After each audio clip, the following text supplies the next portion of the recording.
Simon সাইব তো আজকে পার্কে এসে খুব আনন্দ নিয়ে বল খেলছে আর একটু পরপরই দুই ভাই একটু কান্নাকাটিও করছে, দুষ্টামিও করছে।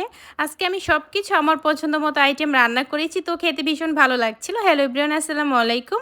কি অবস্থা, কেমন আছেন? যে যেখান থেকে ভিডিওটা দেখছেন আশা করি সুস্থ আছেন, ভালো আছেন। এই তো সকালে নাস্তা খাওয়া শেষ হয়ে গিয়েছে, তো এখন কিচেনে ভাবলাম যে রান্নাবাড়া বসিয়ে দেই। তো সবার প্রথমেই দেখি যে আমার তেলের পটে না তেল শেষ হয়ে গিয়েছে, তো আমি তেলটা ঢেলে নিলাম। আর আমার এই তেলের পটটা না অনেক ছোট, তো আমি এরকম এক পট তেল দিয়ে মনে হয় 3 দিন বা বেশি হলে 4 দিন, এর বেশি আর রান্না করতে পারি না। তো আমার এরকম বড় আরেকটা তেলের পট নিতে হবে। তো যাই হোক, এখন আজকে আমি ভাবছি যে কোনো তরকারির আইটেম রান্না করব না, সব কিছু শুকনা ভাজা আইটেম রান্না করব। তো আমি বেগুন ভেজে নিলাম, আর পাশের চুলায় কিন্তু আমি আলু সিদ্ধ দিয়েছিলাম, আলু ভর্তা করব। আর আলু ভর্তা করার জন্য না এখানে আমি পেঁয়াজ আর শুকনা মরিচটা একটু টেলে নিলাম।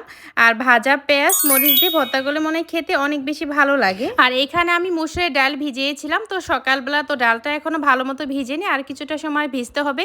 তারপর আমি এই মুসুরের ডাল দিয়ে কিন্তু আজকে পেঁয়াজও বানাবো।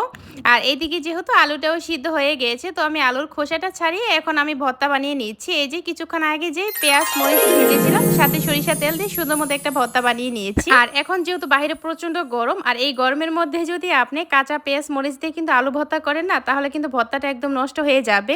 আর তারপরও আমার কাছে মনে হয় ভাজা পেঁয়াজ মরিচ দিয়ে আলু ভর্তা করলে খেতে অনেক বেশি ভালো লাগে। তো আপনাদের কাছে কেমন লাগে আমি জানি না। আর এইদিকে কিন্তু মুসুরির ডালটাও আমি কিন্তু ব্লেন্ডারে ব্লেন্ড করে নিয়েছি। আর এখন পেঁয়াজ মরিচ যা যা উপকরণ দরকার সবকিছু দিয়ে আমি ডালটা মেখে নিলাম। আর এখন আমি পেঁয়াজটা বানিয়ে নিচ্ছি। আর পাশের চুলা আমি ভাত রান্না বসিয়েছিলাম। আর আজকে আমি কোনো তরকারি আইটেম রান্না করব না, সবকিছু ভাজা ভাজা শুকনো আইটেম করব। সেটার কারণটা কি সেটাও আপনাদেরকে একটু পরে বলবো। আর আজকে আমি যা যা আইটেম রান্না করলাম সেগুলো আপনাদেরকে দেখাই। এখানে এই যে আমি আলু ভর্তা করেছি, তো এটা আমার অনেক পছন্দের। আর এখানে শুকনো বেগুন ভাজিছিলাম, আর শুকনা মাছ ভাজছি, শুকনা ডিম ভাজা, আর ডিম তো শুকনাই ভাজা হয়। আর এখানে ডালের পেঁয়াজও মুসুরি ডালের। তো মাছ শুকনা ভাজা ডিম ভাজাটা এটা আপনার ভাইয়া বেশি পছন্দ করে। আর আমার সাইমন সাহেব তো ছোটো, ওরা তো এগুলো খেতে পারবে না, তো ওদের জন্য আমি চিকেনটা মেরিনেট করে রেখেছিলাম। এখন আমি এয়ার ফ্রাইতে চিকেনটা ফ্রাই করে দিব ওদেরকে। আর আজকে আমি যে আইটেমগুলো রান্না করেছি সব কিছু আমার পছন্দ মতো রান্না করেছি। আর আজকে এই যে এরকম ভর্তা ভাজি করার সেটার কারণ কি, যে দেখেন আমার বাসায় গত দিনের অনেকগুলা ভাত রয়ে গিয়েছে, তো অবশ্যই কিন্তু আমি ভাতগুলো ফেলে দিব না। এই ভাতের মধ্যে না আমি পানি দিয়ে ভাতটা ফ্রিজে রেখেছিলাম, তো ভাতটা ভালো আছে কিন্তু পচে যায়নি, তো খাওয়ার মতোই। আর এই যে সব কিছু এখানে সুন্দর মতো সাজিয়ে গুছিয়ে নিয়েছি, তো আজকে এটাই আমার দুপুরের খাবার। আর আমি কিন্তু অনেক দিন যাবত আসলে পানি দিয়ে ভাত খাই না, তো আজকে অনেক দিন পর পানি ভাত খাচ্ছি।